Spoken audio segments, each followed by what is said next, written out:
ათასლარად გაყიდული იმედის ახალი მფლობელი კალაძის საარჩევნო შტაბთან პროტესტის მონაწილეებს ფიზიკურად უპირისპირდებოდა. სოციალურ ქსელში 2025 წლის 8 სექტემბრის ვიდეო კადრები ვრცელდება, სადაც ჩანს, როგორ აგინებს და ურტყამს წიხლებს ილია მიქელაიშვილი მოქალაქეებს. რუხაძე მოცნების მთავარი პროპაგანდისტული მედიის გაყიდვის შესახებ გუშინ განაცხადა. ბათუმში 16 წლის მოზარდი ხიდიდან გადავარდა და ადგილზე დაიღუპა. ტრაგედია ეგრეთ წოდებული ბონის ბაზართან მდებარე სარკინიგზო ხიდზე მოხდა.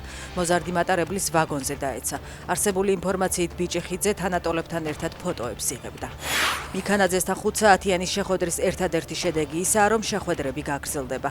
სამუშიასთან და გურგენიძესთან მოლაპარაკებების შემდეგ განათლების სამინისტრო აცხადებს, რომ უნივერსიტეტების გაერთიანებაზე პოლიტიკური გადაწყვეტილება მიღებულია. ერთადერთი, რასაც მიქანაძე უნივერსიტეტებს თავაზობს დროებითი მმართველი ორგანოს შექმნა და რეორგანიზაციის პროცესის 2 წლამდე გახანგრძლივებაა.